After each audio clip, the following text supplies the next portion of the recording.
Donc le titre de ce message, c'est « Est-ce que tu es un bon athlète ?» Est-ce que tu es un bon athlète? Alors, quand je parle de... Si je dis athlète, vous allez tout de suite voir tous les grands sportifs que vous connaissez tous. Vous allez parler de Usain Bolt, Carl Lewis, tous les grands sportifs qu'on voit athlètes, on voit tout de suite ces personnes-là. C'est tout de suite ceux-là qu'on a en tête. Et je voudrais vraiment faire une petite parenthèse sur tous les symboliques que la Bible utilise comme athlète. La Bible nous dit que le chrétien est comme un athlète. On dit aussi que nous sommes des ambassadeurs. On dit aussi que nous sommes des princes, nous sommes des héritiers. C'est important, quand il y a des mots comme ça, qu'on se réfère au contexte. Pourquoi ça a été dit, qui l'a dit et dans quel contexte. Alors, nous allons voir aujourd'hui, nous allons faire un parallèle. Parce que, vous savez une chose, que le Nouveau Testament, Jésus et tous les apôtres, ils ont vécu à quelle époque? À l'époque grecque et romaine. C'était la civilisation grecque et romaine. Donc tout ce qu'il disait, il disait en se référant au temps où il vivait. Et quand il parle d'athlète, il se référait tout de suite à... Quand Paul parle de l'athlète, il se réfère à quel athlète? À l'athlète au temps des Grecs. Et on va faire un petit parallèle et vous allez voir que quand la Bible dit que... Quand Paul dit que nous sommes des athlètes, que nous sommes tous appelés à courir, dans toutes les épîtres de Paul utilise souvent ce terme. Le chrétien est appelé à effectuer une course. Quand on dit que le but de notre course, c'est la vocation céleste et que nous courons tous. Il se réfère à cet athlète. On va voir les caractéristiques de l'athlète grec et vous allez voir que ça change complètement notre façon de voir notre propre vie chrétienne. C'est très important, quand on étudie la Bible, de vraiment saisir le vrai sens du mot, au moment où ça a été pris. Un petit exemple, quand Jésus est la première personne qui parle de l'Église, quand il dit il dit à Pierre, tu es Pierre, et sur cette pierre, je bâtirai mon Église. Quand il parle d'Église, il n'a pas inventé un mot. C'était un concept qui existait déjà. C'était quoi? C'était ecclésia. L'Église, c'était quoi? C'était une assemblée de personnes, de citoyens grecs, qui se réunissaient pour parler des affaires du royaume. C'était on peut considérer ça comme un sort de cabinet ministériel. C'est-à-dire des gens qui se réunissaient pour parler des affaires. Comment est-ce qu'on peut faire fonctionner la cité? Qu'est-ce qui ne va pas? Qu'est-ce qui va bien? C'était vraiment un sort de conseil. Et quand Jésus dit que je bâtirai mon église, quand il parle de l'église, dans sa tête, qu'est-ce qu'il avait? Il avait une assemblée de personnes qui étaient là pour faire en sorte que les affaires du royaume marchent bien. Aujourd'hui, on parle d'église, on voit les bâtiments, on vient, on chante, 1 heure de temps, on part. Vous savez que c'est vraiment important de saisir cela. On n'est pas juste un endroit où on vient, on part.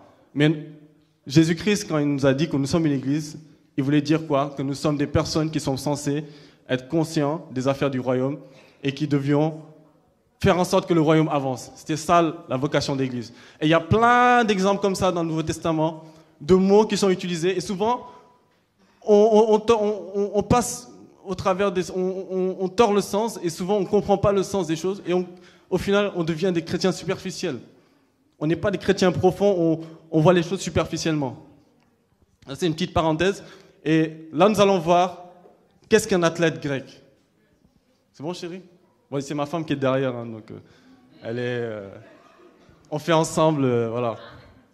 Voilà, on fait tout ensemble. Si j'étais tout seul, ce serait n'importe quoi ce message. Et comme elle est là, donc ça sera encore meilleur. Merci, chérie. Alors, tu peux venir à la page d'avant? Donc ça, c'est la représentation d'un athlète grec. Je crois que vous le savez tous. L'athlète grec, il était tout nu déjà.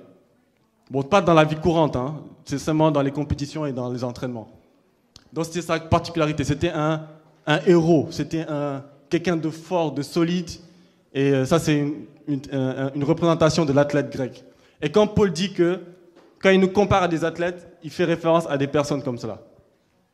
Alors, on va voir que les athlètes, c'est pas n'importe qui était athlète. Est-ce que vous connaissez est-ce qu'il y en a qui connaissent un peu la civilisation romaine? On voit souvent dans les films, tout ça. Ouais. Moi, j'aime bien regarder les films avec des gladiateurs, tout ça. Donc tout ça, ces gens-là, ils ont vécu dans cette époque. Et les athlètes sont différents des gladiateurs. Les gladiateurs, c'était souvent des esclaves ou bien des prisonniers ou bien des bandits qu'on mettait sur une arène et qui combattaient entre eux pour le plaisir du public.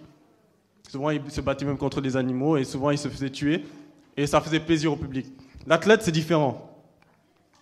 L'athlète, c'était souvent des gens, les athlètes étaient souvent des gens qui venaient de milieux riches. Ils venaient de milieux riches. C'était des gens qui étaient aisés, c'était des gens qui avaient une certaine discipline de vie. Et on va voir quelles sont les conditions pour être un athlète grec. Et après, on va faire le parallèle. Chérie? Alors, il y avait 2 conditions pour être un athlète grec. Déjà, il fallait être un citoyen. Déjà, pour être un citoyen, on va voir après que c'est pas n'importe qui peut être citoyen grec. Il fallait être un citoyen et il fallait être libre. Parce que dans la société grecque, il y avait aussi des esclaves, des gens qui étaient soumis à des maîtres. Donc il ne fallait pas être soumis à un maître, il fallait être libre, libéré complètement. Voilà les 2 conditions. Citoyen et libre. On peut passer? Donc on va voir maintenant, qu'est-ce que être un citoyen? Je ne suis pas en train de faire un exposé sur la civilisation grecque, vous allez voir, vous allez comprendre pourquoi je fais tout ce parallèle. Donc voilà les conditions. Pour être un citoyen grec, il fallait être né à Athènes, il fallait avoir au moins 20 ans, donc c'était l'âge de la majorité, on considérait qu'à 20 ans, on devenait un homme. Il fallait participer à la vie de la cité, donc politiquement, économiquement et sur tous les plans. Et enfin, il fallait être prêt à défendre la cité en prenant les armes ou en finançant l'armée. Voilà les conditions pour être un vrai citoyen. Donc vous imaginez un athlète, il fallait déjà qu'il ait toutes ces conditions-là. Suivant. Maintenant, on revient à nous-mêmes. Nous ne sommes pas des citoyens grecs. Mais la Bible nous dit quoi? Que nous sommes des citoyens du ciel. Vous savez, il y a des réalités spirituelles qui sont difficiles à comprendre. C'est pour ça que le Seigneur, Dieu, il fait des parallèles avec des principes que nous pouvons comprendre. Donc c'est difficile de se voir citoyen du ciel, mais il fait un rapprochement avec le principe du citoyen sur terre. Et quand on comprend la signification d'un citoyen dans le sens naturel, on peut comprendre qu'est-ce qu'un citoyen céleste. Donc, les conditions pour être un citoyen céleste, si on prend le parallèle avec les citoyens grecs, première chose, être né de nouveau, avoir de la maturité spirituelle. Vous voyez, sur chaque point, j'essaie de faire un parallèle. Être né de nouveau, avoir de la maturité spirituelle, participer à la vie du royaume, combattre le bon combat de la foi. On va prendre ces points-là et on va essayer de voir où est-ce que nous sommes dans notre marche. Le but de ce message, c'est aussi que chacun de vous puissiez voir à quel niveau est-ce que vous êtes dans votre croissance, à quel niveau est-ce que vous êtes dans votre course. C'est vraiment un message pour nous défier. Je veux vraiment après ce message que vous vous sentiez défié, que vous sachiez où est-ce que vous en êtes et que vous dites non, moi, je voudrais vraiment passer à autre chose. Alors, être né de nouveau, première chose. Jésus lui-même parle de la nouvelle naissance. On peut lire le passage dans Jean 1.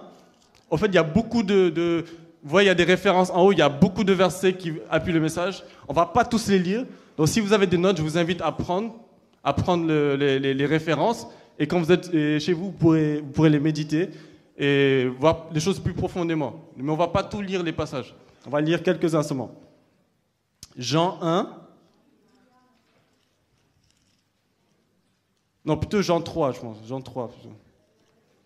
Jean 3, versets 1 à 18.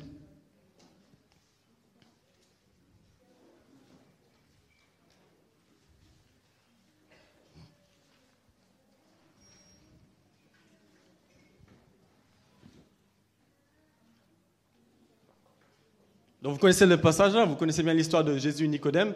Nicodème qui était un chef des Juifs, un chef pharisien, qui est venu voir Jésus pour lui questionner sur des choses beaucoup plus profondes. Parce que Nicodème, il avait vraiment la révélation de Christ et il voulait aller un peu plus profondément dans sa connaissance.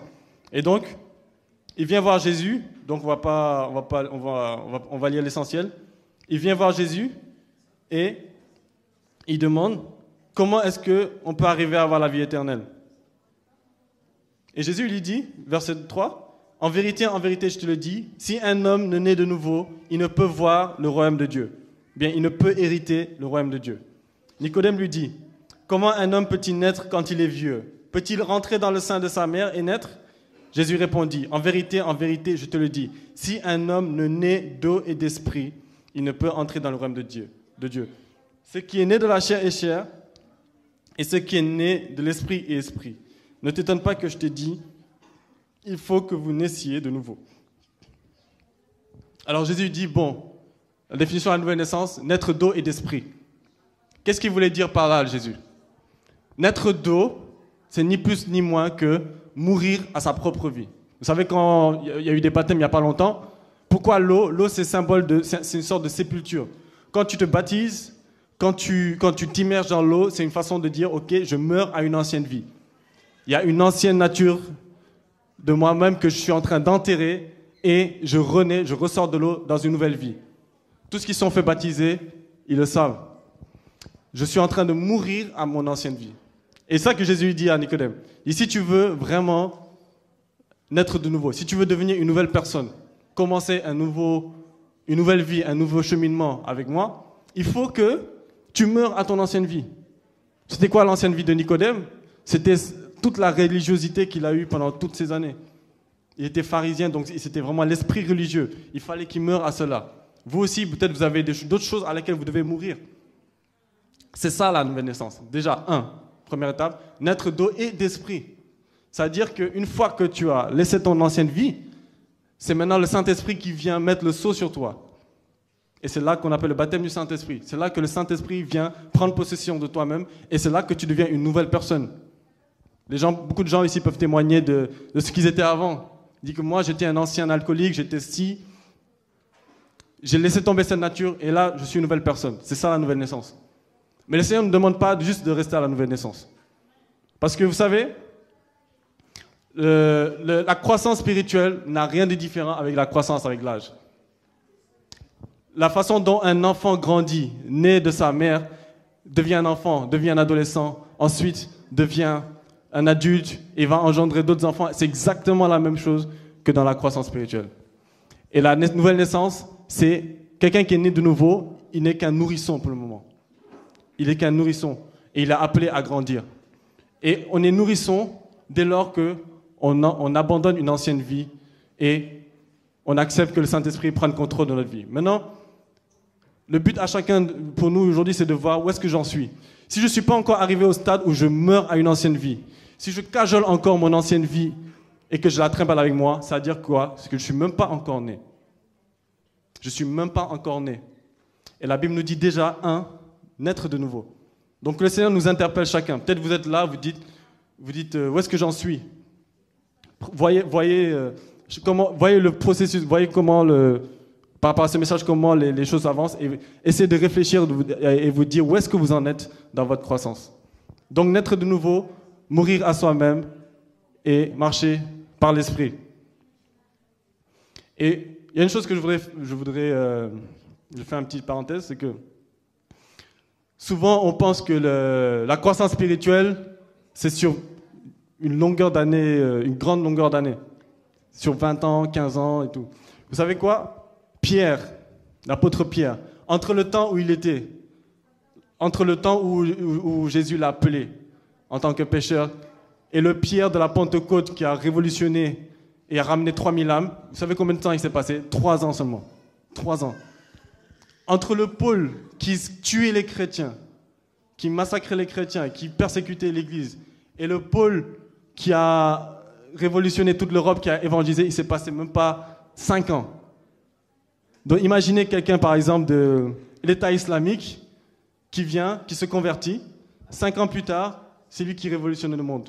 C'est exactement le même temps. Donc, ne vous dites pas, oui, je suis tout nouveau et tout, je veux pas trop. Non, même si vous êtes baptisé il y a 1 an, je crois qu'il y a beaucoup de gens qui sont baptisés il y a 3 ans, c'est-à-dire que vous êtes qualifiés, vous êtes des pôles et des pierres potentielles. C'est ça qu'il faut que vous disiez. Ce n'est pas 25 ans de vie chrétienne, ce n'est pas 40 ans de ministère qui va faire de vous un père spirituel, non. Ça peut être juste 4 ans seulement. Dans la croissance spirituelle, ça va très vite. C'est censé aller très vite.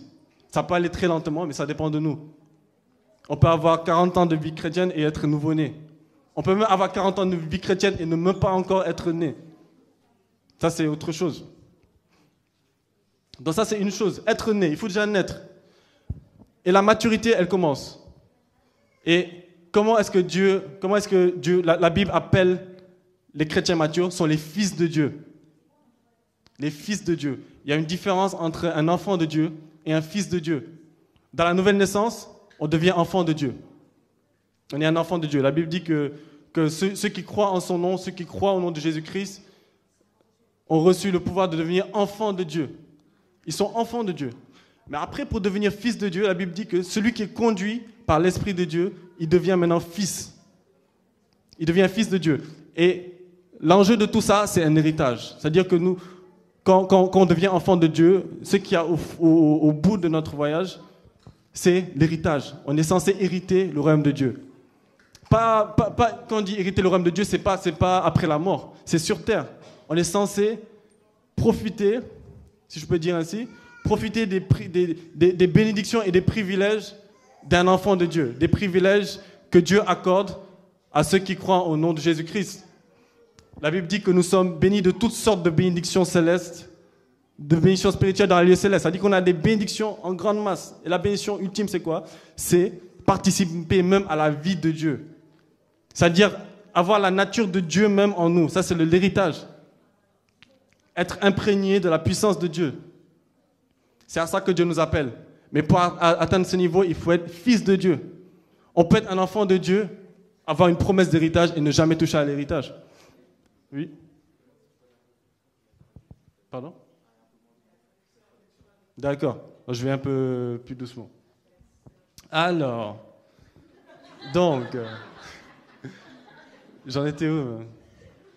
Voilà, dans l'exemple d'un enfant, un père de famille qui a une Mercedes. Il a une Mercedes, la dernière Mercedes, et il veut offrir ça à son fils. C'est son héritage. Il dit, voilà, fils, c'est ton héritage. Voilà, ça c'est à toi. Voilà. Et l'enfant, il a 5 ans. C'est à lui, la Mercedes. Il n'y a pas de problème. Est-ce qu'il peut la conduire? Non. Et même s'il a 20 ans, même s'il a 25 ans, il n'a pas le permis. Est-ce qu'il peut la conduire? Non. Donc, nous tous, c'est pareil. Des fois, on a tous un héritage en tant qu'enfant de Dieu. Mais on peut mourir, on peut marcher dans la vie jusqu'à la mort et ne jamais toucher notre héritage. Et là, c'est vraiment très dommage. Parce que Christ est mort à la croix pour que nous puissions, pour nous réconcilier avec Dieu. C'est-à-dire que nous puissions toucher à notre héritage.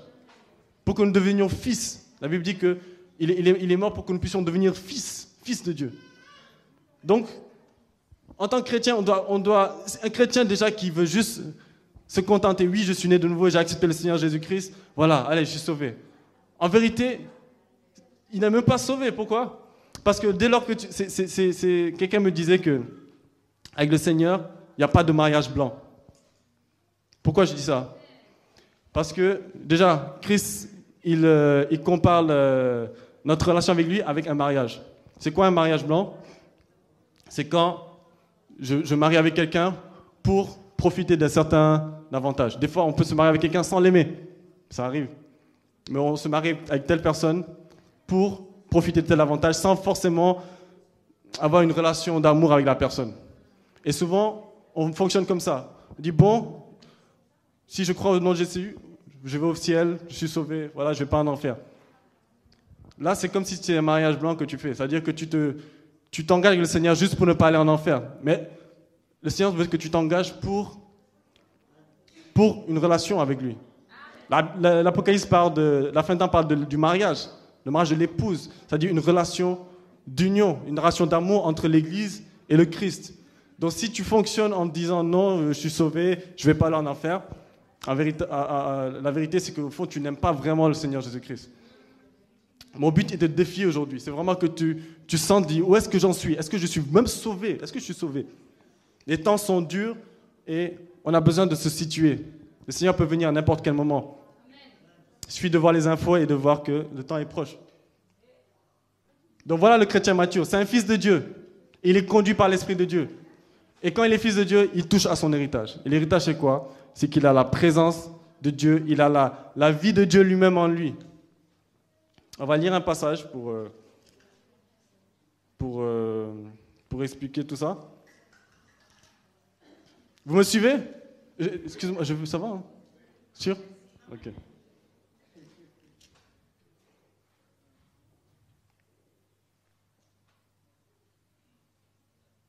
Romains 8, à partir du verset 13. Si vous vivez selon la chair, vous mourrez. Pas charnellement, vous mourrez spirituellement. Mais si par l'Esprit, vous faites mourir les actions du corps, vous vivrez. Car tous ceux qui sont conduits par l'Esprit de Dieu sont fils de Dieu. Et vous n'avez point reçu un esprit de servitude pour être encore dans la crainte. Mais vous avez reçu un esprit d'adoption par lequel nous crions « Abba, Père ». L'Esprit lui-même rend témoignage à notre esprit que nous sommes enfants de Dieu. Or, si nous sommes enfants, nous sommes héritiers. Héritiers de Dieu et co-héritiers de Christ, si toutefois nous souffrons avec lui, afin d'être glorifiés avec lui. Tous ces versets, méditez chez vous, parce qu'il y a beaucoup de puissance. Donc tous ceux qui sont conduits par l'Esprit de Dieu sont fils de Dieu. La qualité aussi d'un fils de Dieu, d'un chrétien mature, c'est qu'il a arrivé à vaincre le mal dans sa vie. C'est-à-dire que même quand on est né de nouveau, la lutte n'est pas finie. La lutte n'est pas finie. C'est-à-dire qu'il y a encore cette ancienne nature qui essaye de reprendre le dessus sur nous. Et la maturité spirituelle, c'est d'arriver à un stade où ton esprit, qui est l'esprit de Dieu en fait, parce que tu as fait alliance avec l'esprit de Dieu, ton esprit prend contrôle sur ta chair. Ton esprit prend contrôle sur ton âme. Et l'âme obéit et la chair obéit. Là, David, dans ses psaumes, il disait que mon âme, il parle à son âme, mon âme bénit l'Éternel. Bénis l'Éternel et n'oublie aucun de ses bienfaits. Ça, c'est une forme de lutte. Il était dans des conditions où il était déprimé, parce qu'il était poursuivi par ses ennemis. Mais il dit, mon âme bénit l'Éternel. Et la maturité spirituelle, c'est ça. C'est que même si tu te sens abattu, tu parles à ton âme, tu parles à ton corps, dire non et obéir à la voix du Seigneur. C'est ça la maturité spirituelle. Et là, tu deviens fils. Là, tu deviens fils. On peut passer. Donc, l'autre caractéristique on est toujours avec les athlètes, hein. C'est bon? L'autre caractéristique qu'on a vu avec les athlètes qui participaient à la vie de la cité. Et nous, qu'est-ce qu'on fait? On participe à la vie du royaume de Dieu. Tout à l'heure, on a parlé de la dîme. C'est pas seulement la dîme, il y a beaucoup de choses. C'est-à-dire que si nous sommes une église, si nous sommes une assemblée d'ambassadeurs qui sommes concernés par les affaires du royaume de Dieu, nous sommes tenus de participer à l'avancement du royaume. Pas seulement à l'église. Quand on dit le royaume de Dieu, c'est partout où le Seigneur Jésus est glorifié. Partout où, ça peut être dans vos lieux de travail, ça peut être dans plein de contextes, où vous êtes appelés à participer à la vie du royaume, c'est-à-dire être comme des ambassadeurs. Il n'y a pas longtemps, Jérôme avait prêché sur le fait que nous sommes des gardiens de porte. C'est-à-dire que non, ça, on ne laisse pas passer. C'est-à-dire que vous êtes conscients des principes du pays où vous venez, c'est-à-dire le royaume céleste, et vous ne voulez pas que les choses se passent et qui soient contraires aux principes du royaume céleste. C'est ça, participer à la vie du royaume de Dieu. C'est être des chrétiens investis. Même si le monde va mal, vu que nous sommes des citoyens célestes, tout va bien. Et c'est ça qu'il faut se dire. Nous sommes des citoyens célestes. C'est un principe qui est difficile à comprendre, mais c'est une réalité. Franchement, sachez une chose, c'est que les principes spirituels sont plus réels que les principes naturels. Si Dieu vous dit que vous êtes des citoyens célestes, ça veut dire qu'il y a une véritable cité dans les cieux. On ne sait pas comment c'est concrètement, mais c'est une ville. Et la nouvelle naissance, c'est que notre esprit est né dans cette cité. Puisque c'est l'Esprit de Dieu qui vient en nous. L'Esprit de Dieu vient d'en haut. Donc si l'Esprit vient en nous, ça veut dire que nous sommes nés dans les cieux. Et nous allons retourner d'où nous sommes nés. C'est ça. Mettez ça vraiment dans vos têtes. Participez à la vie du royaume. Entrez pleinement dans son appel. Exercez ses dons et talents. Témoignez de l'évangile. Participez à faire avancer le royaume de Dieu. C'est ça la participation à la vie du royaume. Il y a tous les passages, on va pas tout lire. Je vous invite à lire chez vous. Mais franchement, peut-être on va lire juste Romains 12, verset 7. Méditez cela parce que il y a beaucoup d'enseignements à tirer. Que celui qui est appelé au ministère s'attache à son ministère. Que celui qui est appelé à l'enseignement s'attache à son enseignement. Que celui qui exhorte s'attache à l'exhortation. Que celui qui donne le fasse avec libéralité. Que celui qui préside le fasse avec zèle. Que celui qui pratique la miséricorde le fasse avec joie. Donc ça, c'est vraiment les qualités vraiment du serviteur de Dieu. Celui qui est appelé au ministère doit s'attacher à son appel. On peut passer. Donc, l'athlète, on avait dit qu'il était citoyen et il devait être aussi libre. Alors, la liberté, c'est quoi? On peut passer. Qu'est-ce que la Bible nous dit sur la liberté? La liberté, c'est être dépouillé de tout type d'emprise. Tout type d'emprise. Est-ce que vous êtes sous une emprise? Pensez à ça. Est-ce qu'il y a quelque chose qui domine sur votre vie que vous n'arrivez pas à vous en défaire? Pensez à cela. Si vous êtes dans une situation où vous êtes sous emprise, la bonne nouvelle, c'est que Christ peut vous libérer. Ce n'est pas une fatalité. Mais la mauvaise nouvelle, c'est que ça nous empêche d'atteindre notre but. Ça nous empêche d'atteindre notre héritage. Tant qu'on est sous l'emprise, la Bible dit que tant que l'esclave est esclave, il ne peut pas hériter. C'est dans Galates 4, verset 7, je crois. Tant que l'esclave est esclave, il ne peut pas toucher à son héritage. Parce que l'héritage marche avec la liberté. Et tant qu'on est sous l'emprise de quelque chose, sous l'emprise d'une addiction, sous l'emprise d'un péché, sous l'emprise de nos pensées, on ne peut pas toucher à l'héritage que le Seigneur nous prévoit pour nous. Parce que la condition aussi pour être vraiment sur la piste, c'est-à-dire être un athlète de Christ, c'est d'être libre de toute chose. Libre de toute forme d'addiction. La liste est longue, les addictions. L'alcoolisme est une addiction. La drogue est une addiction. La pornographie est une addiction. La masturbation est une addiction. L'amour de l'argent aussi, c'est un vice. L'adultère, la liste est très longue. Et tout cela, s'il y a une emprise sur notre vie, c'est très dangereux pour nous. Ça peut nous amener à bloquer les bénédictions que Dieu a pour nous. C'est vraiment, soyons défiés aujourd'hui. Je suis pas là pour, c'est pas une condamnation, mais c'est des réalités. C'est vrai que souvent dans certaines églises on prêche, oui, le péché, non, un chrétien il ne doit pas faire ça, il ne doit pas. Ça c'est la loi. C'est pas le discours qu'on a. Le discours qu'on a, c'est, on veut atteindre l'héritage. Je veux participer à la nature divine. Je veux mener une vie de victoire. Qu'est-ce que je dois faire pour éviter cela?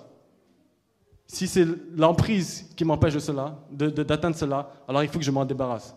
C'est ça, quand on prêche sur le péché, c'est pas le péché. Oui, Dieu, il n'aime pas ça. Non. C'est dire, tu dois te débarrasser de ça pour atteindre ce qui est meilleur pour toi. C'est ça le véritable message. Donc prenez vraiment ça en compte. Prenez vraiment ça en compte. On a besoin d'être libéré de l'emprise.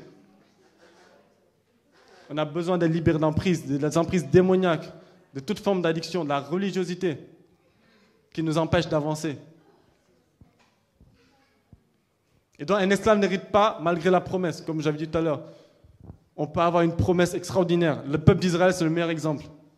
Ils avaient, normalement, le plan de Dieu, c'était quoi? Dès qu'ils sortent d'Égypte, ils devaient tout de suite atteindre la terre promise. Ça devait prendre quelques semaines.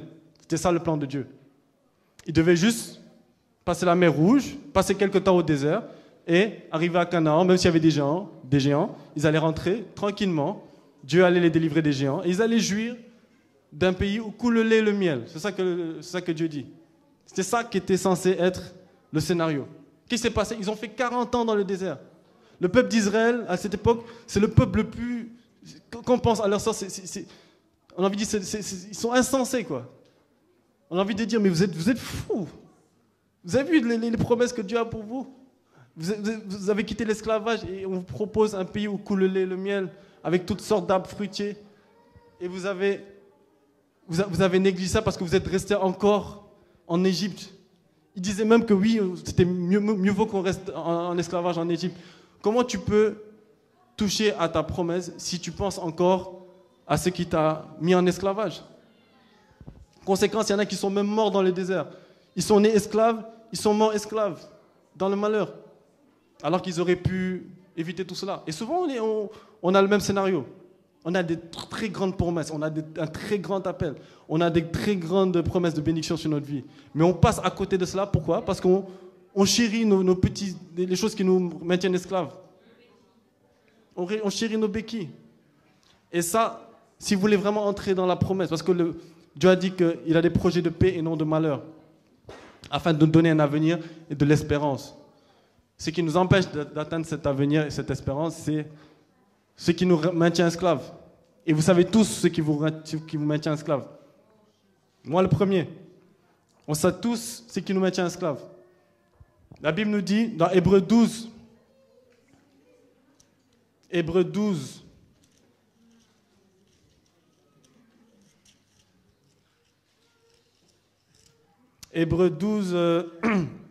à partir du verset 1, nous donc aussi, puisque nous sommes environnés d'une si grande nuée de témoins, rejetons tout fardeau et le péché qui nous enveloppe si facilement et courons avec persévérance dans la carrière qui nous est ouverte, ayant les regards sur Jésus, qui suscite la foi et l'amène à la perfection. Rejetons tout fardeau et le péché qui nous enveloppe si facilement. Ça, c'est la condition pour pouvoir... Là, il parle encore de la course. Quand il parle de la carrière qu'il nous a offerte, il parle aussi de l'épreuve, c'est-à-dire l'épreuve de compétition. Il fait tout de suite référence à l'athlète. Rejetons toute chose qui nous maintient captifs pour marcher, pour courir et atteindre notre objectif. Chérie? Donc l'athlète, voilà. Voilà les conditions, on a dit qu'il devait être citoyen et être libre. Mais l'athlète grec, c'était quelqu'un de très, très discipliné. Très discipliné. On exigeait beaucoup de l'athlète grec à l'époque. Et vous savez, ils avaient tout un rituel, ils avaient plein de rituels pour se maintenir, pour leur compétition, ils avaient beaucoup de rituels. Et l'un des rituels, déjà, ils devaient être tout nus, ils devaient compétir tout nus. Et vous savez pourquoi ils devaient être tout nus? Parce que c'était un symbole de liberté, de montrer leur liberté, et un symbole aussi de montrer leur harmonie avec eux-mêmes. C'est-à-dire que pour eux, être nus, c'est être en harmonie, que leur esprit et le corps devraient être en harmonie. C'était ça le symbole.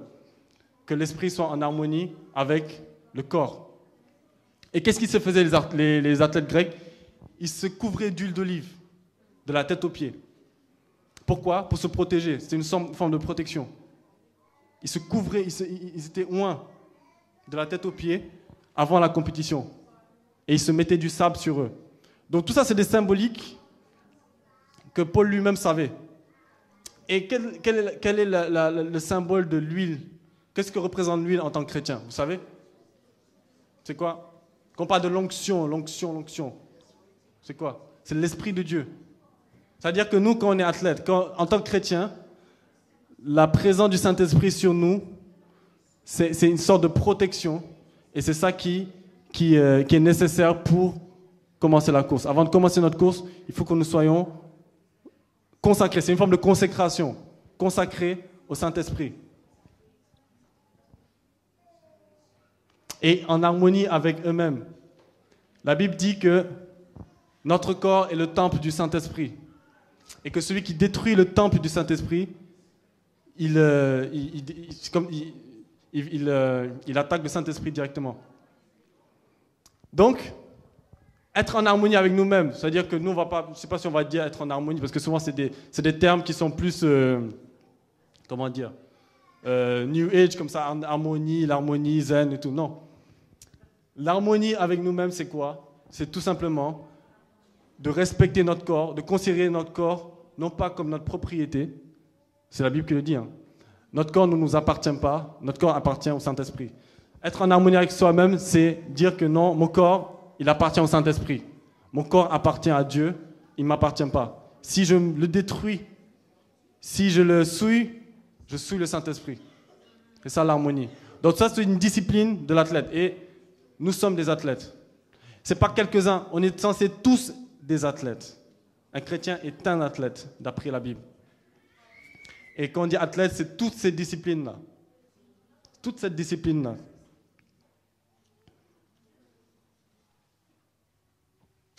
1 Thessaloniciens 5, 23. J'espère que vous notez toutes les références qui passent, parce qu'on ne va pas tout lire. 1 Thessaloniciens 5, 23. Ah oui, oui. Ok, Vanessa, tu peux venir juste avant pour noter. Voilà. 1 Thessaloniciens 5, 23. Que le Dieu de paix vous sanctifie lui-même tout entier et que tout votre être, l'esprit, l'âme et le corps soient conservés irréprochables lors de l'avènement de notre Seigneur Jésus-Christ. L'avènement de notre Seigneur Jésus-Christ est proche. S'il vient demain, est-ce que votre corps, votre âme et votre esprit est irréprochable? C'est la question qu'on doit se poser. Dans quelle situation est-ce que le Seigneur va te retrouver s'il vient? Corps, âme, esprit, irréprochable. Ça paraît dur, ça paraît dur et impossible. Mais pourtant, c'est à ça que le Seigneur nous appelle. La nouvelle naissance, lorsqu'on est né de nouveau, c'est toutes ces choses-là qui sont en tête. Parce que normalement, lorsque l'Esprit de Dieu, lorsqu'on fait alliance avec l'Esprit de Dieu, toutes ces choses nous paraissent... Comment ça va nous paraître facile? Parce que lorsqu'on a en vue le prix, lorsqu'on a en vue la récompense, ça va nous paraître facile de dire, ok, ça j'abandonne ça. J'abandonne telle pratique. J'abandonne tel comportement parce qu'il y a meilleur pour moi. Je ne sais pas vous, mais pour moi, il n'y a pas mieux que d'être participant de la nature divine. D'avoir la nature de Dieu en nous-mêmes. Donc ça vaut le coup de laisser quelques petits vices, quelques petits péchés, quelques petits fardeaux, rien que pour ça. Donc que tout notre être, esprit, âme et corps soit conservé, irréprochable. Donc, où est-ce que tu es dans ta croissance? C'est la question. Où est-ce que tu es? Est-ce que tu es né de nouveau? Est-ce que tu es né? Est-ce que tu es né de nouveau? Si tu es né de nouveau, c'est très bien. Est-ce que maintenant tu es mûr? À quel âge as-tu spirituellement? Est-ce que tu n'as qu'un an? Est-ce que tu as encore des couches? Est-ce que tu as encore biberon? Il est temps pour toi de passer à la viande. Est-ce que tu es un adolescent? Est-ce que tu es adulte? Où est-ce que tu en es dans ta croissance? Dieu t'appelle à être un adulte, à être quelqu'un à qui il peut parler en vis-à-vis. Parce que tous les hommes que Dieu a utilisés dans la Bible, c'est des gens qui étaient des vis-à-vis. Ils parlaient presque d'égal à égal. Moïse, il parlait d'égal à égal. Et c'est des gens qui avaient des conversations avec Jésus lui-même. Paul, il parlait même avec Jésus. Jésus venait, il parlait, il discutait. C'est à ça que Dieu nous appelle. Jésus dit même que vous ferez des choses plus grandes. Est-ce qu'aujourd'hui, on n'a pas encore vu quelqu'un marcher sur les eaux? Je ne sais pas si vous avez vu. Mais non, si Jésus qu'on fait des choses plus grandes, ça veut dire qu'aujourd'hui, on devrait même voir des gens marcher sur les eaux. Ça paraît olé olé, mais c'est ça. Hein. Si Dieu me dit, tu feras des choses plus grandes que j'ai fait, je vais rappeler, ok, qu'est-ce que Jésus a fait? Ok, il a marché sur les eaux. Il a multiplié des pains. Il a ressuscité des morts. Il a guéri des malades. Il a changé l'eau en vin. Donc ça veut dire que des choses là, je pourrais les faire, mais plus. C'est ça en fait. C'est pas des contes. Hein. Et pourquoi on n'arrive pas? Pourquoi on n'arrive pas? C'est la question qu'on doit se poser. On est appelé à être participant de la nature divine. C'est ça le prix. Est-ce que vous êtes conscient de ça? On est appelé à être participant de la nature divine. Ça vaut le coup de laisser tomber certaines choses, je pense. Ça vaut le coup. Donc pensez à ça. Est-ce que tu es né de nouveau? Est-ce que tu es mûr? Est-ce que tu es libre? Est-ce qu'il y a des choses qui te maintiennent captif? Est-ce que tu participes à la vie du royaume? Que des fois tu peux dire je suis né de nouveau et tout, mais tu mets ta vie avant la vie du royaume. Tu mets tes intérêts avant les intérêts du royaume de Dieu. Est-ce que tu as une discipline de vie? Réfléchissons à tout ça. Réfléchissons à tout ça. Dieu nous appelle à prendre le dessus. Dieu nous appelle à prendre le dessus. Et vous savez, en France, on a souvent l'image qu'on a des Français, c'est les Français, ils aiment bien faire la grève. Pour une fois, j'ai envie de dire, ça c'est une qualité. Pourquoi? Parce que les Français, Bien, il y a d'autres pays, il y a d'autres peuples qui font ça. Les Français, quand il y a quelque chose qui ne les arrange pas, ils vont tout faire pour que ça ne passe pas. Et ça, c'est une très bonne qualité, je pense. Quand il y a une loi qui passe qui ne les arrange pas, ils vont faire tout, ils vont mettre tous leurs efforts pour que ça ne passe pas. Et des fois, ça ne passe pas. Et c'est tout à leur honneur. Et c'est une qualité dans le sens où nous-mêmes, on doit se dire ça. S'il y a quelque chose qu'on n'arrive pas à se débarrasser, on doit en avoir marre. C'est-à-dire, ayez marre de l'alcoolisme. Ayez marre de ce comportement que vous avez. Ayez marre de ces choses-là qui vous rendent captifs. Vraiment, prenez l'exemple voilà, ras-le-bol. C'est ça, en fait. J'en ai ras-le-bol de ça. J'en ai marre, je suis fatigué. Je suis fatigué de toujours être là, de stagner, d'être là. Non, je suis fatigué, j'en ai marre. Et c'est ça les grévistes. Ils vont même lancer des lacrymogènes, dire non, on ne veut pas ça. Non. Même si vous nous tuez, on s'en fout, on ne veut pas ces choses-là. Et c'est la qualité qu'on doit avoir. Lancer des lacrymogènes sur vos liens. J'en ai marre de ça. Souvent on dit, on prie pour vous, oui, est-ce que vous voulez... oui, prie pour moi, on est là. Mais au fond, on n'est pas fatigué de ces choses-là. On n'est pas fatigué de nos démons. Il y a des gens qui sont oppressés par les démons. Ils disent, j'en ai marre de ça, allez. C'est ça qu'il faut avoir. Soyons des Français. Soyons comme des Français. Vraiment, c'est une qualité. Je suis en train de faire l'éloge des Français. Hein. Je suis pas en train de... C'est une bonne qualité. Souvent, on dit, oui, c'est pas bien. Mais ça a une bonne qualité. Tant que c'est dans l'amour, c'est une très bonne qualité. Il faut en avoir marre de votre condition. Ça fait 20 ans, ça fait 25 ans que je suis chrétien et je suis toujours là, une vie normale. Non, j'en ai marre, je veux passer à autre chose. Ça fait combien d'années que je suis dans le ministère, mon groupe n'avance pas et tout. J'en ai marre, allez. C'est ça qu'il faut. Il faut arriver à ce stade, il faut être violent. La Bible dit, le royaume de Dieu est pour les violents. C'est-à-dire, le royaume de Dieu, c'est l'héritage. C'est-à-dire, l'héritage est pour des violents. Des gens qui en ont marre de leurs conditions. Et là, ma prière vraiment, c'est qu'on va passer un temps de prière. Le but, c'est pas que vous partiez, ah c'était bien, ah c'est intéressant, la nouvelle naissance, ah oui, l'athlète grec, ah c'est intéressant. Non, je m'en fiche de ça. Ce que je veux, c'est que vous dites, ok, est-ce que je suis né de nouveau? Je ne suis pas né de nouveau. Allez, aujourd'hui, il faut que je naisse de nouveau. Dites, je suis encore un bébé spirituel. Ah, c'est fini, il faut que je passe à autre chose. C'est un laps de temps. C'est pas 20 ans, c'est quelques semaines. Paul, ça l'a pris quelques temps. Le temps qui passe du persécuteur à l'homme de Dieu, c'était quelques années. Donc, c'est vraiment le message de Dieu pour l'Église aujourd'hui. Passez à autre chose. Soyez profond dans votre relation avec le Seigneur. Voyez la profondeur quand la parole de Dieu parle de certains principes, c'est des choses profondes. Quand il parle de l'athlète, c'est tout ça. C'est pas l'athlète, oui, il court, oui, il gagne, machin, non. C'est l'athlète qui est citoyen, c'est l'athlète qui participe à la vie de la cité. C'est l'athlète qui se dépouille, qui est en harmonie avec lui-même. C'est l'athlète qui est consacré, c'est ça en fait. C'est tout ça. C'est tout ça. C'est l'athlète qui est mûr, l'adulte, l'homme, le solide. C'est ça. Quand la Bible dit que nous sommes des ambassadeurs, c'est plein de choses. C'est vraiment être investi du royaume de Dieu. Si je dis, ouais, vous êtes des princes, tout le monde dit, ouais, alléluia, je suis un prince, je suis un ambassadeur, amen. Mais tu es un ambassadeur, mais est-ce que tu connais les principes de ton royaume? L'ambassadeur, il connaît la loi de son pays à la lettre. L'ambassadeur, il connaît son président. L'ambassadeur, il sait ce qu'il doit faire et ce qu'il ne doit pas faire. L'ambassadeur, il défend son pays. Il fait la promotion de sa culture. Si tu dis que tu es ambassadeur, est-ce que tu fais la promotion du royaume de Dieu? Est-ce que tu connais le royaume de Dieu? Est-ce que tu connais les principes du royaume de Dieu? Est-ce que tu connais la parole de Dieu? Est-ce que tu connais Dieu lui-même? Pense à ça. Donc c'est bien de crier, oui, alléluia, je suis une princesse. Tu te réveilles le matin, je suis une princesse. Et tu vis dans l'adultère. C'est pas possible. Ça va pas. Ça peut être dur, mais il faut vraiment... Soyons sérieux, les amis. Soyons sérieux. Soyons sérieux. Il faut être sérieux. La Bible dit, on ne se moque pas de nous. Soyons sérieux avec notre vie. Ce n'est pas une condamnation, mais il y a quelque chose de trop précieux pour que l'on passe à côté. Tu ne peux pas venir et dire, oui, je suis dans le ministère, je suis dans le ministère. Combien de ministères on voit? Des gens qui prêchent, qui qui amènent même des réveils. Mais chez eux, ils sont avec quelqu'un avec qui ils ne sont même pas mariés, des choses comme ça. Soyons sérieux. Le prix est trop grand.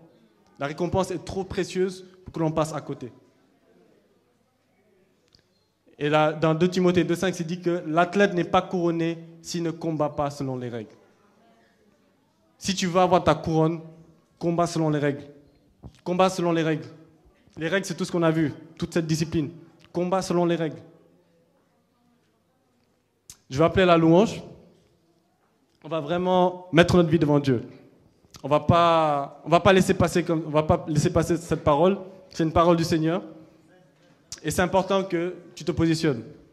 Peut-être que tu n'es pas né de nouveau. C'est le temps pour toi de naître de nouveau. C'est le temps pour toi de dire, j'en ai marre de mon ancienne vie. Allez hop, et je vais marcher avec le Seigneur. C'est une confession, c'est une histoire de confession. C'est pas une histoire de processus, je vais jeûner 50, non. C'est une confession. Dis, je refuse cela. Je prends autorité contre cette nouvelle vie et je vais marcher. C'est confession. Donc si tu es dans cette position où tu te dis, est-ce que je suis vraiment né de nouveau? Si tu trimbales des choses, des liens dans ta vie, c'est le moment de dire, allez, hop, je laisse tomber. Si vous êtes sur la course, c'est le moment pour toi de courir dans les règles. Peut-être que tu as passé toutes ces étapes. Tu es déjà né de nouveau. Tu es déjà mature. Tu es déjà dans ton appel. Maintenant, cours dans les règles maintenant. Cours dans les règles de l'art.